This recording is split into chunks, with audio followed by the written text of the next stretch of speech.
नमस्कार, मैं हूं श्वेता सिंह, आपका स्वागत करती हूं। रात के 10 बज रहे हैं, आप आज तक पर दस्तक देख रहे हैं, जहां आज आपको भ्रष्टाचार करके तूफान के नाम पर्ची फाड़ने वालों के खिलाफ दस्तक देनी है। हमारे देश में शराब घोटाला होगा तो कहा जाएगा कि चूहे पी गए, बांध खोखले हो जाते हैं तो मंत्री कहते हैं चूहे खा गए। हमेशा अपने करप्शन पर पर्दा डालने के लिए एक बहाना सरकारें, सरकारी अधिकारी खोज लेते हैं। जैसे इस बार झारखंड के रांची में 13 करोड़ रुपए की लागत से बना पुल बीच से भरभराकर ढह गया और नाम दिया जा रहा है कि यास तूफान के कारण हुई बारिश ने पुल को गिरा दिया, जबकि आरोप है कि करप्शन का अवैध बालू खनन 3 साल पहले बने पुल के धाराशायी होने की वजह है।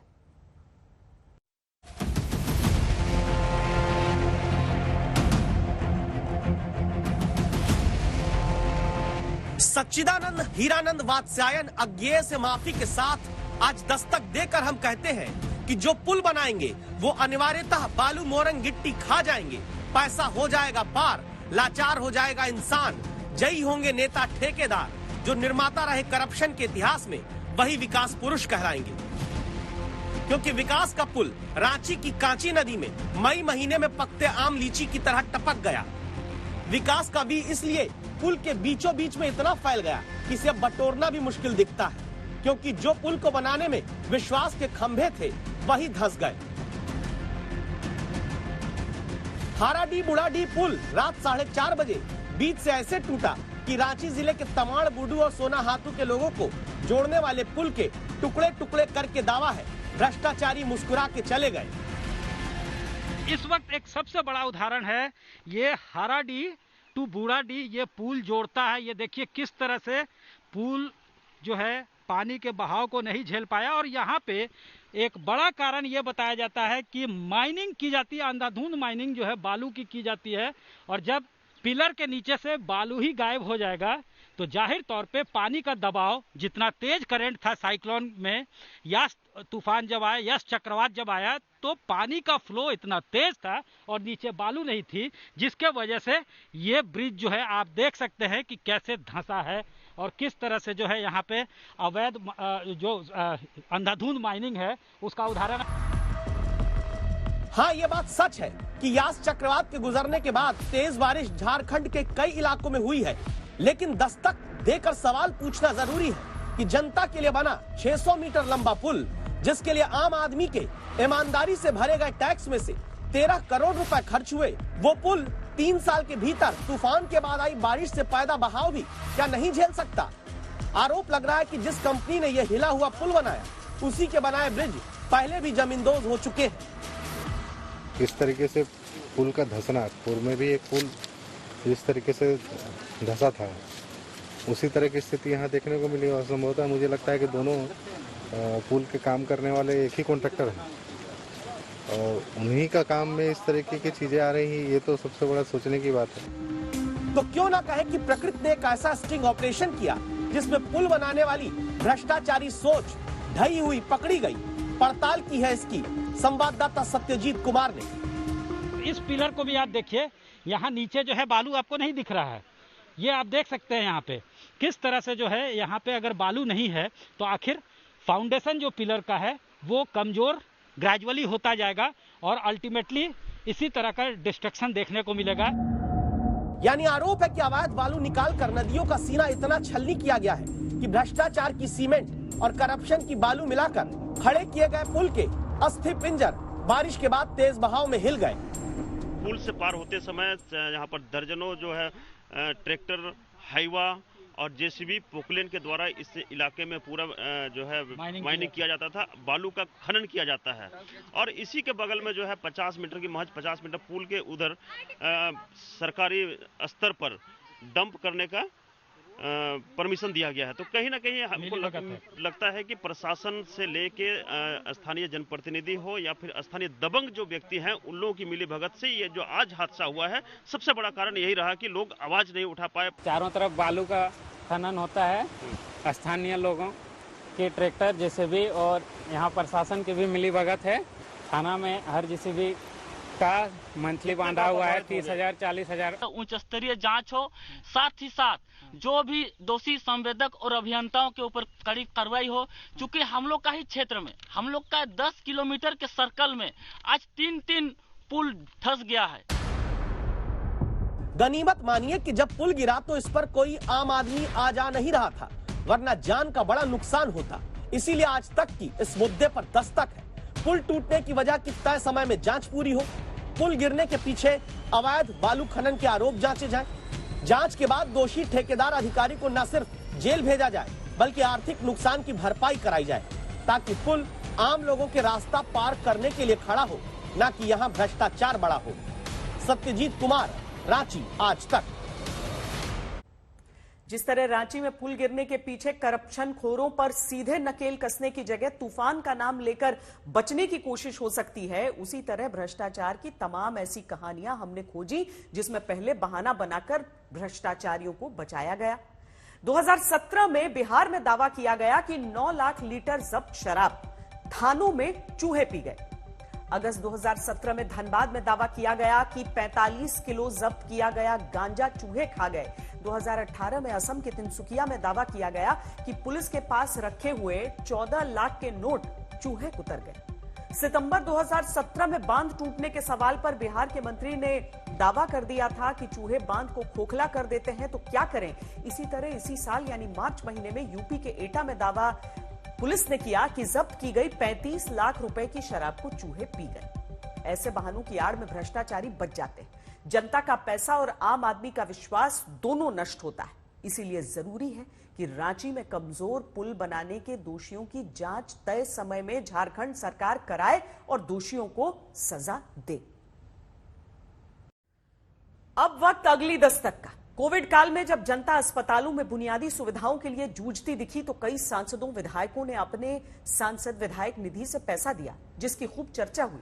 लेकिन क्या जनता के लिए जनता के इसी पैसे का खर्च भी उतनी ही तेजी से हुआ? उत्तर प्रदेश के कई जिलों से हमने इसकी सच्चाई को जाना है, जहां पता चलता है कि सरकारी लाल फीताशाही में जनता के हित का पैसा अब तक फंसा हुआ है।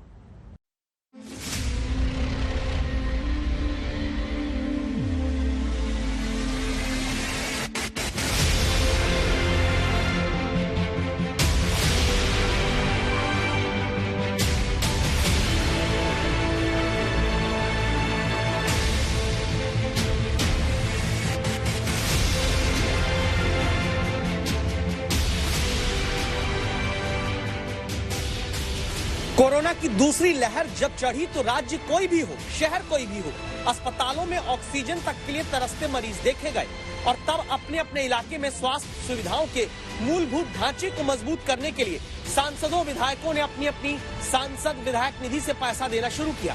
लेकिन क्या सांसद विधायक निधि से मिला पैसा तुरंत इस्तेमाल हो पा रहा है? उत्तर प्रदेश के कई जिलों तक आज तक की टीम दस्तक देकर सच पता करने पहुंची।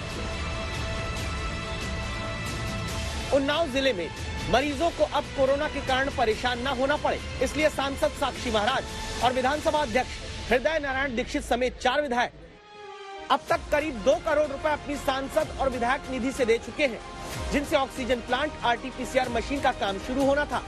20 अप्रैल से 20 मई के बीच सांसद विधायक निधि से पैसा देने का प्रस्ताव इन जनप्रतिनिधियों ने कर दिया, लेकिन जनता के पैसे का जनता के लिए प्रयोग होना कहीं शुरू नहीं हो पाया। ये बात खुद डिप्टी सीएमओ आज तक के कैमरे पर कबूल करते हैं। इन सब का क्लियरन हमारे स्तर से किया जा रहा है और वो पैसा अभी माननीय मुख्य विकास अधिकारी महोदय के उससे रिलीज होगा, जिसकी गाइडलाइन अभी हमें प्राप्त होगी।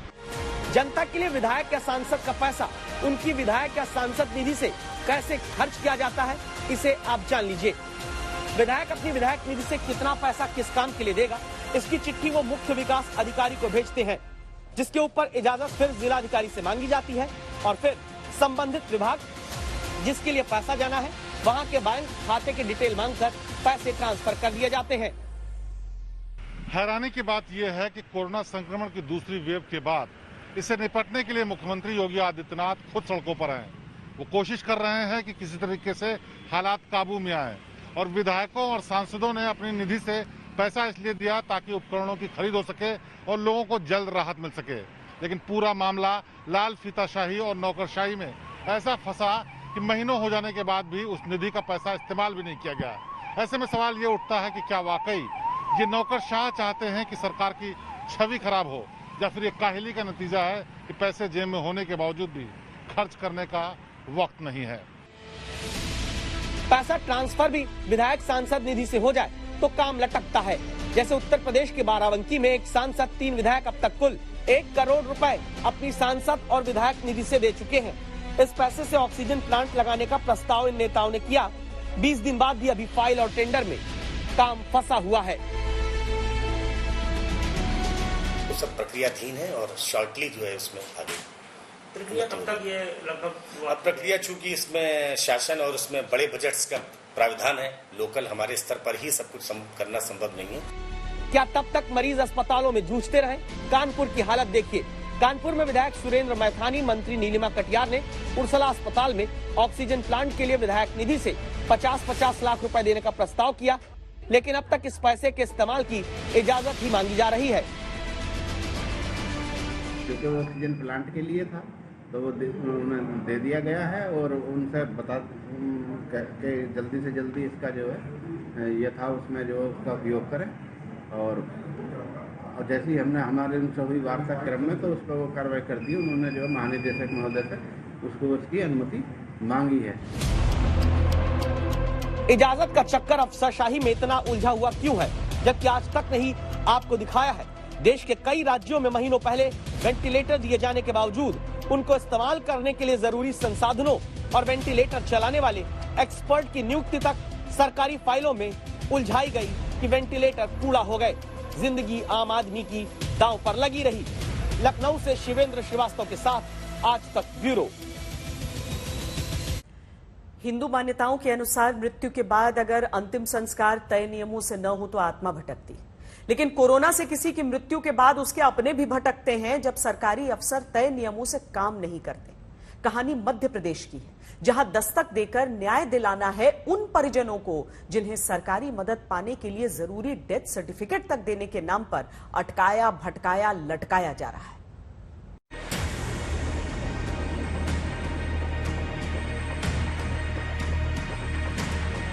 अपनों को खोने के बाद जो बचे, उन अपनों को संभालने की सरकारी मदद पाने को भटकते परिवार, और अब आपको इंसाफ दिलाना है इन परिवारों को। कोरोना से मृत्यु का डेथ सर्टिफिकेट देने के लिए अटकाने, भटकाने और लटकाने वाली सरकारी नीतियों पर दस्तक देनी है। मध्य प्रदेश में शिवराज सरकार ने यह ऐलान किया कि कोरोना से मरने वालों के परिवार को सरकार की तरफ से 1 लाख रुपए की मुआवजा राशि दी जाएगी। कोरोना से जान गंवाने वाले सरकारी कर्मचारियों के परिजनों को 5 लाख की आर्थिक सहायता और एक सदस्य को नौकरी दी जाएगी। लेकिन देखिए हो क्या रहा है। रतलाम में गौरव हाड़ा के पिताजी की मृत्यु कोरोना से 11 मई को हुई। 18 दिन बाद भी अपने पिता का डेथ सर्टिफिकेट, जिस पर मौत की वजह कोरोना लिखी हो, पाने के लिए बेटा दौड़ रहा है। अभी तक कोई मुझे सर्टिफिकेट नहीं मिला है, डेथ सर्टिफिकेट, और जो भी पेपर्स मुझे रिक्वायर्ड है, जो मुझे आगे ऑफिशियली लगाना है, तो वो मुझे मिले नहीं है। वो कहते हैं अभी नहीं बना है, कल बनेगा, टाइम लगेगा और टाइम लगेगा, अभी नहीं, तैयार नहीं है, पेपर तैयार नहीं है, अभी टाइम लगेगा, आज नहीं कल, आज नहीं कल, ऐसा है। जितेंद्र सोलंकी के भाई के एक निजी अस्पताल में मृत्यु के बाद अंतिम संस्कार तो कोरोना प्रोटोकॉल के तहत हुआ, लेकिन रतलाम में अपने भाई के डेथ सर्टिफिकेट पर मौत की वजह कोरोना लिखी नहीं पाई। ऐसे में परिवार आर्थिक सहायता कैसे पाएगा? डॉक्टरों का ये कहना था कि हम कोरोना का इलाज कर रहे हैं। तो फिर उन्होंने डेथ किस चीज से हुई? कोरोना से नहीं हुई? कोरोना से हुई तो कोरोना डेथ सस्पेक्टेड लिखा उन्होंने, कोरोना सस्पेक्टेड। मेरा तो शासन प्रशासन से ये कहना है कि अगर जो भी व्यक्ति की कोरोना प्रोटोकॉल के तहत अंतिम संस्कार हो रहा है, उन सबको कोरोना में ही मान के उनको जो शासन के लाभ हैं या उसको मिलना चाहिए। रतलाम मेडिकल कॉलेज में इलाज के दौरान 1252 से ज्यादा मरीजों की जान गई, लेकिन सिर्फ 500 मरीजों की मौत की वजह कोरोना मानी गई, जबकि अंतिम संस्कार कोरोना प्रोटोकॉल के तहत सभी 1252 लोगों का हुआ। मृत्यु के बाद मदद जिस सरकारी कागज से मिलनी है, उसी को फाइलों में फंसाने के सवाल पर कलेक्टर कुछ कहते हैं, मेडिकल कॉलेज के डीन कुछ और।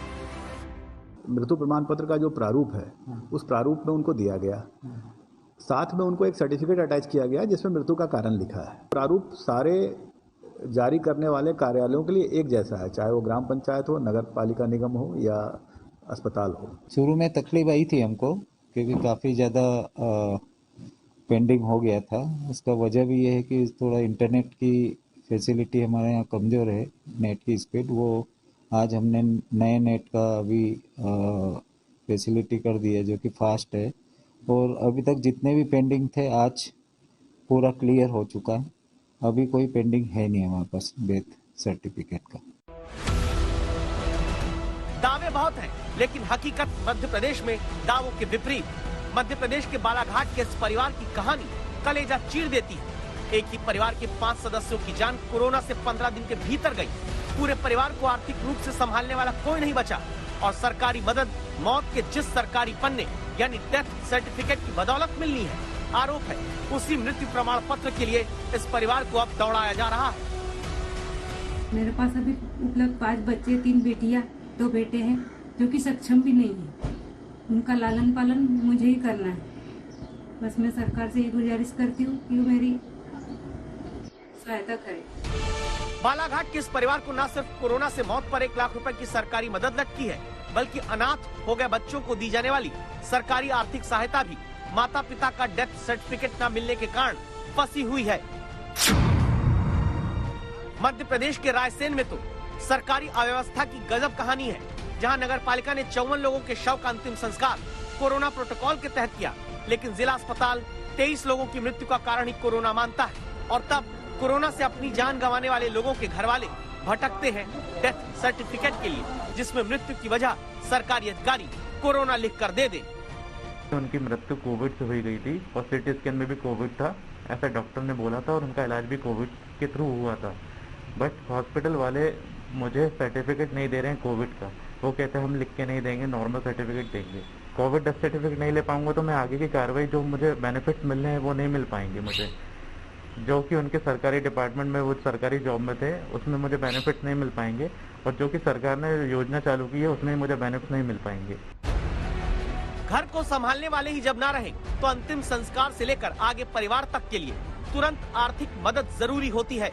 इसलिए जरूरी है कि कोरोना से जान गंवाने वाले हर परिवार को तुरंत ही डेथ सर्टिफिकेट देने की जवाबदेही तय की जाए। आज तक ब्यूरो। आम लोग जिस कानून को तोड़ दें, जेल भी जाएं और जुर्माना भी भरें, उसी कानून को पंजाब सरकार के मंत्री खुलेआम तोड़ना अपनी शान समझते हैं।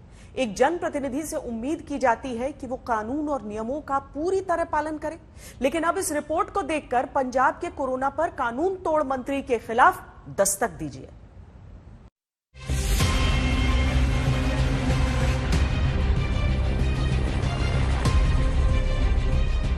कोरोना काल में सरकारी निर्देशों का पालन करवाने के नाम पर पंजाब पुलिस का ये क्रूर चेहरा तो आपको याद होगा। इस घटना ने सोच को बेनकाब कर दिया, जिसमें जनता की कोई हैसियत ही नहीं है। लेकिन जिस पंजाब में अफसर कोरोना के नियमों के नाम पर गरीबों की ठेल पर लात मारते हैं, उसी राज्य के संगरूर में एक मंत्री खुलेआम नियमों की धज्जियां उड़ाते हैं। नहीं बंदे कितने हैं जी फंक्शन च मंत्री जी? 10 तो थोड़े फोर्स के बंदे ने। नहीं आ किन्ने बंदे आ मैदान ਇੱਥੇ ਜੀ? नहीं पता, मैं तो कल्ला आया। नहीं चलो ਤੁਸੀਂ ਤਾਂ ਇਕੱਲੇ ਆਏ ਹੋ। ਆ ਦੇਖੋ ਤੁਹਾਡੀ ਫੋਰਸ ਹੈ ਜੀ ਗਨ ਨਹੀਂ ਇੱਕ ਮਿੰਟ ਪਲੀਜ਼ ਨਹੀਂ ਤੁਹਾਡਾ ਭਾਵੇਂ ਹੋਵੇ ਜੀ, ਉਹ ਗੱਲ ਨਹੀਂ ਹੈ। ਜੇ ਮੰਤਰੀ ਸਾਹਿਬ ਹੁਣੇ ਦੱਸ ਕੇ ਆਏ, ਕੈਪਟਨ ਸਾਹਿਬ ਦੀਆਂ ਤਾਰੀਫਾਂ ਕਰਕੇ ਆਏ। ਮਾਸਕ ਸਾਰੇ ਤੇ ਲੱਗੇ ਨੇ। ਮਾਸਕ ਨਾਲ ਲਾਊਡ ਹੈ ਜੀ? ਮਾਸਕ ਲੱਗੇ ਨੇ ਨਾ। ਨਹੀਂ ਮਾਸਕ ਨਾਲ ਲਾਊਡ ਹੈ ਜੀ 10 ਤੋਂ ਵੱਧ? ਯਾਰ ਜ਼ਰੂਰੀ ਹੈ, ਖੁਸ਼ੀ ਦਾ ਕੰਮ ਆ। ਜੇ 10 ਬੰਦੇ ਆ ਗਏ ਕਿੱਡੀ ਗੱਲ ਆ? ਇਹ ਕੈਪਟਨ ਸਾਹਿਬ ਨੂੰ ਕਹੋ ਜੀ। 10 ਬੰਦੇ ਦੀ ਗੱਲ ਹੈ। मंत्री जी कह रहे हैं कि अगर इतने लोग इकट्ठा हो गए तो कौन सी बड़ी बात है। वाकई में जब राज्य में जनता के लिए और मंत्री के लिए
आप दस्तक देंगे तो सरकारें सुनेंगी, सरकारी अफसर सुनेंगे और बदलाव की इसी दस्तक को लेकर आता है आज तक। आपकी दस्तक का असर अब मध्य प्रदेश में हुआ है, जहां बंद अस्पतालों के ताले खुल गए।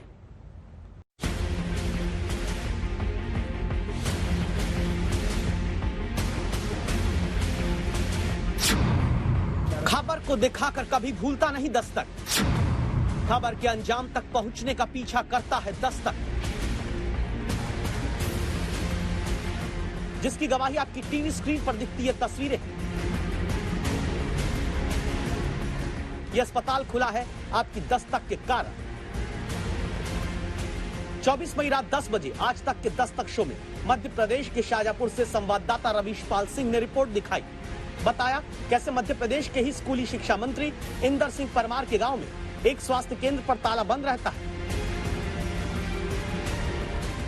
दूसरा स्वास्थ्य केंद्र बनकर तैयार हुआ, शुरू नहीं हो पाया। जो उप स्वास्थ्य केंद्र यहाँ पे बना है, फिलहाल उस पे ताला लगा हुआ है। हम इस पहुंचाने उप स्वास्थ्य केंद्र के बाहर मौजूद हैं और अगर आप देखें तो ये तस्वीर है इसकी। लेकिन अब देखिए, जहां ताला बंद था अस्पताल का, वो ताला आज तक की रिपोर्ट के बाद खुल गया। जहां मरीजों को इलाज मिलना दूभर था, वहां ग्रामीणों को अपने ही गांव के हेल्थ सेंटर में इलाज मिलने लगा। स्टाफ नर्स से वहाँ पे पहले जो डॉक्टर थी उसने रिजाइन कर दिए। अभी कुछ स्टाफ और आ रहा, लैब टेक्नीशियन वगैरह, उनकी भी पोस्टिंग है। आज तक की ये दस्तक आगे भी जारी रहेगी। मनोज पुरोहित के साथ रवीशपाल सिंह, शाजापुर, आज तक। दस्तक के इस हिस्से में आज आपको निजी हित में जनहित भूलने वालों के खिलाफ दस्तक देनी है। इसकी वजह यास तूफान के बीच पश्चिम बंगाल में हो रही सियासत है। दरअसल आज यास तूफान से हुए नुकसान का जायजा लेने प्रधानमंत्री नरेंद्र मोदी पश्चिम बंगाल पहुंचे तो ममता बनर्जी ने उनकी रिव्यू मीटिंग में हिस्सा नहीं लिया। यही नहीं, उन्होंने प्रधानमंत्री को 30 मिनट का इंतजार भी करवाया। ममता की नाराजगी रिव्यू मीटिंग में शुभेंदु अधिकारी को बुलाए जाने को लेकर थी, जिससे आहत होकर उन्होंने ये निर्णय लिया।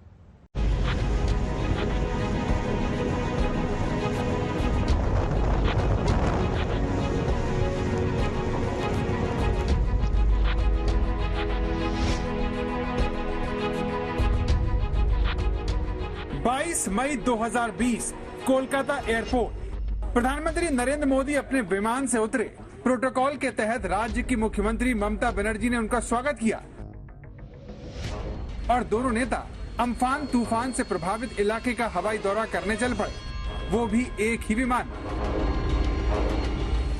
साल भर बाद पश्चिम बंगाल में अम्फान की जगह यास चक्रवात ने दस्तक दी है। यास ने भी अम्फान जैसी तबाही मचाई है।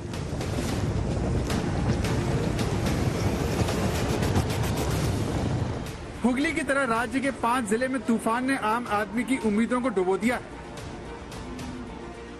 लेकिन फिर भी ममता बनर्जी ने न तो पिछली बार की तरह प्रधानमंत्री के साथ तूफान प्रभावित इलाकों का हवाई सर्वे किया और न ही उन्होंने चक्रवात से नुकसान की समीक्षा के लिए बुलाई गई बैठक में प्रधानमंत्री के साथ हिस्सा लिया। सवाल है क्यों? ये प्रधानमंत्री नरेंद्र मोदी के तूफान प्रभावित इलाकों के हवाई सर्वे की तस्वीर है, जिसमें प्रधानमंत्री अकेले ही हालात को समझने की कोशिश कर रहे हैं।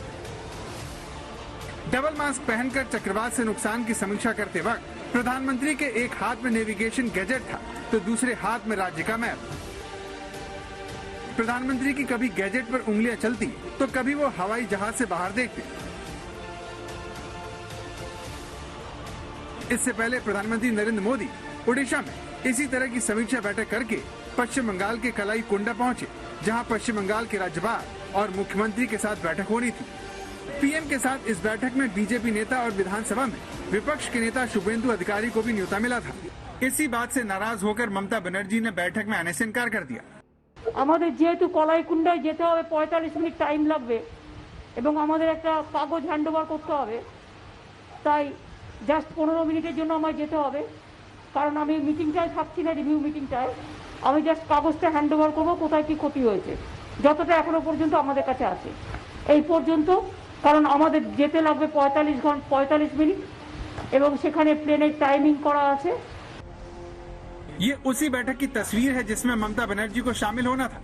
इन खाली कुर्सियों पर ममता बनर्जी और उनके मुख्य सचिव को बैठना था। लेकिन ममता के नहीं आने पर प्रधानमंत्री को राज्यपाल, नेता प्रतिपक्ष और राज्य के अफसरों के साथ बैठक करनी पड़ी, जो करीब 50 मिनट तक चली। इस बैठक के बाद राज्यपाल ने ट्वीट कर ममता बनर्जी पर टकराव पैदा करने का आरोप लगाया। प्रधानमंत्री की समीक्षा बैठक में शामिल होना मुख्यमंत्री और अधिकारियों के लिए राज्य और राज्य के लोगों के हितों का विषय था। टकराव का ये विषय बीमार राज्य और लोकतंत्र की निशानी है। बैठक में मुख्यमंत्री और अधिकारियों का भाग न लेना संवैधानिक और कानून के शासन के अनुरूप नहीं है। देखिए, पीएम का साथ मैं और सेंट्रल मिनिस्टर देवश्री चौधरी जी, धर्मेंद्र प्रधान जी, हम लोग का कुछ सुझाव मौका मिला था। जो तबाही हुआ वास के लिए, खास करके सुंदरबन एरिया और ईस्ट मिदनापुर का जो साटे हुए एरिया है बे ऑफ बंगाल का, उसका जो नुकसान हुआ है, वो नुकसान के लिए हम लोग ने कुछ रिक्वेस्ट किया। प्रधानमंत्री ने सब गंभीरता का पूर्वक उन्होंने सुना, कुछ काम निश्चय करेगा। लेकिन ममता ने सिर्फ प्रधानमंत्री के साथ बैठक में हिस्सा ही नहीं लिया, बल्कि उन्होंने प्रधानमंत्री नरेंद्र मोदी को आधा घंटा इंतजार भी करवाया। यास तूफान से नुकसान की समीक्षा बैठक से पहले प्रधानमंत्री और ममता बनर्जी की अलग से मुलाकात तय हुई, जिसका समय दोपहर 2 बजे से 2:30 बजे के बीच तय किया गया था। लेकिन ममता बनर्जी तय वक्त से आधे घंटे बाद पहुंची और प्रधानमंत्री को इंतजार करना पड़ा। ममता बनर्जी ने कलाईकुंडा एयरफोर्स स्टेशन पर पहुंचकर थोड़ी देर के लिए प्रधानमंत्री से मुलाकात की और दस्तावेज सौंपकर सीधे वो हेलीकॉप्टर से दीघा के लिए रवाना हो गई। इसके बाद दोपहर 3:47 पर ममता ने एक ट्वीट कर इस बारे में जानकारी दी। हिंगलगंज और सागर में समीक्षा बैठक करने के बाद मैंने कलाईकुंडा में माननीय प्रधानमंत्री से मुलाकात की और उन्हें पश्चिम बंगाल में चक्रवात के बाद की स्थिति से अवगत कराया। उनके देखने के लिए हमने तबाही की रिपोर्ट उन्हें सौंप दी है। मैं अब दीघा में राहत और बचाव कार्य की समीक्षा करने के लिए आगे जा रही हूँ। যাই হোক, এটা প্রধানমন্ত্রীকে দিয়ে আমি এটাই বলে এসেছি যে আপনি আমার সাথে মিট করতে চেয়েছিলেন, তাই অত দূর থেকে আমি এসেছি এবং আপনাকে মিট করে আমরা এই কাগজটা আমি এবং আমার চিফ সেক্রেটারি মিলে দিয়ে গেলাম এবং আমাকে দীঘায় যেতে হবে, যেহেতু দীঘায় আমার যাওয়ার কথা আছে, তাই আমি আপনার পারমিশন নিয়ে বেরিয়ে যাচ্ছি। ममता भले ही पश्चिम बंगाल की तीसरी बार मुख्यमंत्री बन गई हो, लेकिन नंदीग्राम से उन्हें शुभेंदु अधिकारी के हाथों मात खानी पड़ी। इसीलिए जब समीक्षा बैठक में शुभेंदु अधिकारी को बुलाया गया तो ममता बनर्जी भड़क गई और उन्होंने इस बैठक में हिस्सा ही नहीं लिया। चक्रवाती तूफान यास के बाद पूरे पूर्व मिदनापुर इलाके में जो ध्वंस हुआ है वो देखने और जो राहत कार्य चल रहा है उसका एक आंकलन करने माननीय प्रधानमंत्री जी का आज दौरा था। हमारे प्रदेश के मुख्यमंत्री का ये बोल के नाराजगी जताना और ना जाना कि नेता प्रतिपक्ष शुभेंदु अधिकारी वहाँ रहेंगे, ये अपने आप में बहुत ही दुखद बात है। किसी भी लोकतंत्र में जैसे एक मर्यादा नेता सत्ता पक्ष का है, जो हम मुख्यमंत्री या प्रधानमंत्री के नाम से जाना जाता है, वैसे ही स्थान नेता प्रतिपक्ष का होता है। पश्चिम बंगाल के चुनाव में तृणमूल कांग्रेस और बीजेपी में जोरदार टक्कर हुई। बीजेपी के सारी ताकत लगाने के बावजूद भी वो ममता को हैट्रिक से नहीं रोक पाई। लेकिन पश्चिम बंगाल का दुर्भाग्य ये है कि इन दोनों पार्टियों की सियासी दुश्मनी इस आपदा में भी और भी गहरी होने वाली है, क्योंकि तूफान के नुकसान को लेकर भी केंद्र और ममता सरकार में बड़ा मतभेद है। কলাইকুণ্ডায় গিয়ে প্রধানমন্ত্রীর হাতে আমাদের যা ক্ষয়ক্ষতি হয়েছে তার একটা রিপোর্ট আমার সাথে চিফ সেক্রেটারি আলাপন বন্দ্যোপাধ্যায় ছিল, আমরা হাতে তুলে দিয়ে বলেছি এইটা হচ্ছে আমাদের রিপোর্ট এবং আপনি যা ভালো বুঝবেন তাই করবেন। তার মধ্যে দুটো রিপোর্ট ভালো আমরা রেখেছি, অন্যান্য যা হয়েছে সেগুলো তো আছেই। সেগুলো প্রায় 20,000 কোটি টাকার ক্ষয়ক্ষতি এখনো পর্যন্ত আমরা পেয়েছি। তাছাড়াও দুটো স্কিম আমরা দিয়েছি, যে একটা দীঘা ডেভেলপমেন্টের জন্য 10,000 কোটি টাকার যদি একটা প্যাকেজ করা যায়, আর একটা সুন্দরবন ডেভেলপমেন্ট করার জন্য যদি 10,000 কোটি টাকার প্যাকেজ করা যায়, এই 20,000 কোটি টাকার প্যাকেজের কথা আমরা বলেছি। পাবো না হয়তো আমরা কিছুই। तो ममता बनर्जी ने पहले प्रधानमंत्री के साथ बैठक नहीं की, उन्हें मुलाकात के लिए आधे घंटे का इंतजार करवाया और फिर 20,000 करोड़ रुपए के नुकसान का पर्चा देकर चली गई। जब आपदा और विपदा दोनों में घिरे पश्चिम बंगाल के लोगों को केंद्र और राज्य की सबसे ज्यादा जरूरत है, तब दोनों सरकारों के इस मतभेद से ज्यादा कुछ भी अफसोसनाक नहीं हो सकता। इंद्रजीत कुंडू के साथ सूर्याग्नि रॉय, कोलकाता, आज तक। केंद्र और पश्चिम बंगाल के बीच इस मतभेद का खामियाजा सिर्फ जनता भुगतेगी। वही जनता जिसे अपने पाले में करने के लिए इन दोनों पार्टियों ने हाल ही में हुए विधानसभा चुनाव में एड़ी चोटी का जोर लगा दिया था, जिसने ममता सरकार और केंद्र के रिश्तों को इतना खट्टा कर दिया कि नौबत प्रधानमंत्री को इंतजार करवाने तक आ गई।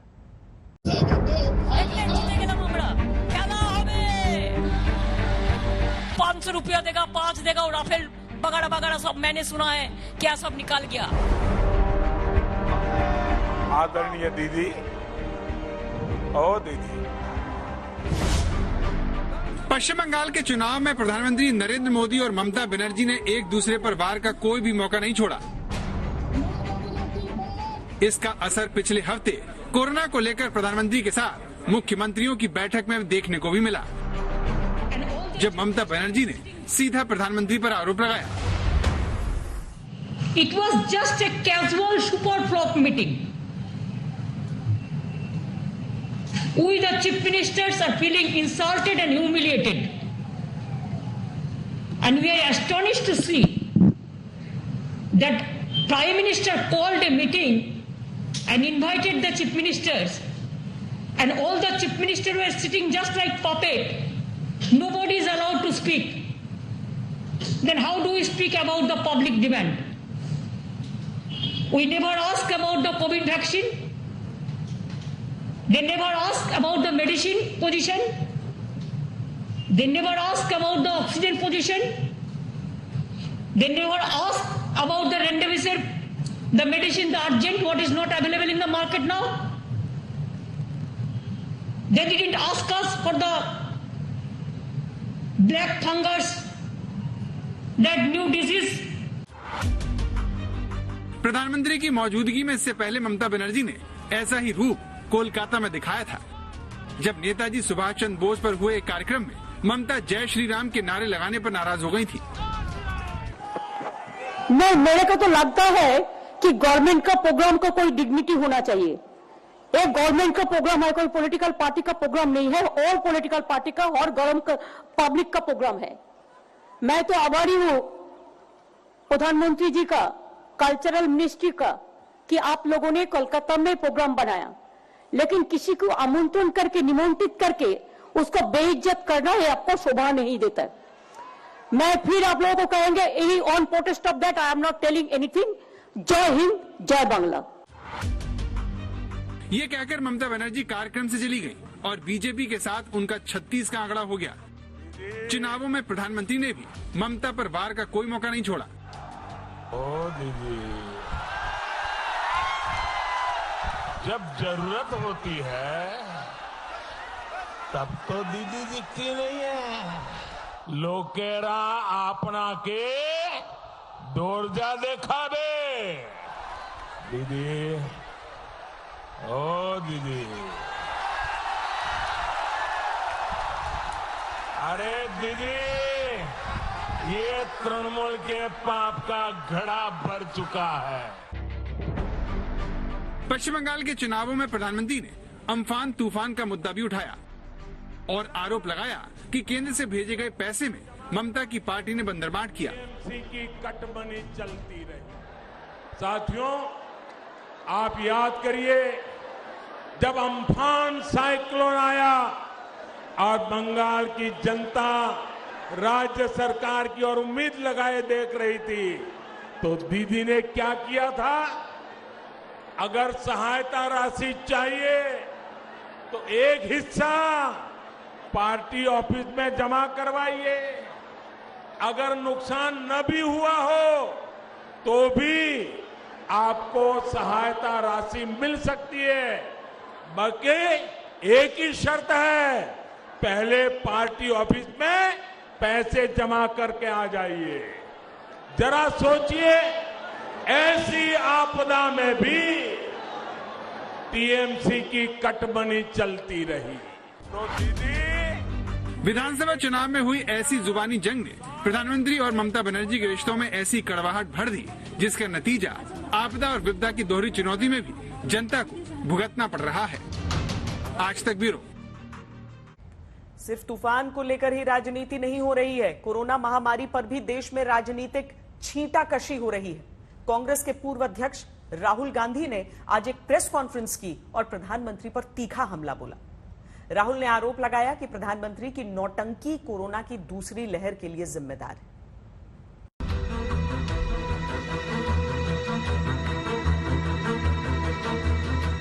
जब जनता कोरोना की दूसरी लहर से जूझ रही है, तब देश की दो सबसे बड़ी पार्टियां समाधान ढूंढने के बजाय आमने सामने हैं। राहुल गांधी ने प्रेस कॉन्फ्रेंस करके सीधे प्रधानमंत्री को जिम्मेदार ठहराया, जिसका जवाब देने के लिए केंद्रीय मंत्री प्रकाश जावड़ेकर सामने आए। प्रॉब्लम यह है कि सरकार को और प्रधानमंत्री को कोरोना समझ ही नहीं आ रहा है।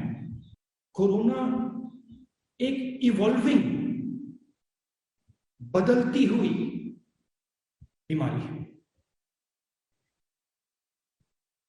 जितना समय आप इसको देंगे, जितनी जगह आप इसको देंगे, उतना खतरनाक ये बनता जाएगा। देश की पूरी जनता के साथ कोविड का सामना कर रहे, तब ये नौटंकी शब्द का उपयोग करते हैं ऐसे प्रयासों का, ये देश का और जनता का अपमान है।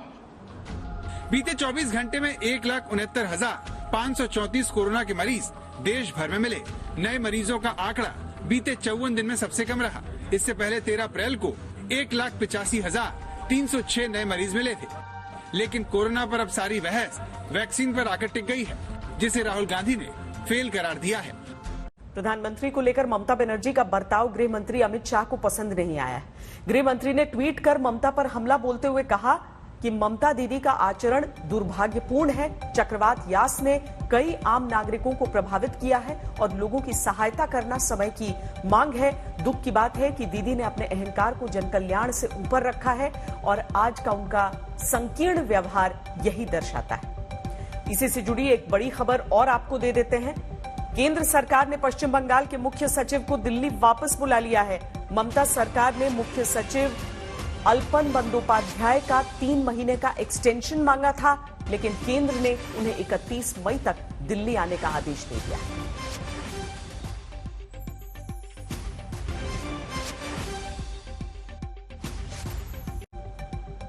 दस्तक में आज के लिए इतना ही। देश और दुनिया की बाकी खबरों के लिए आप देखते रहिए आज तक।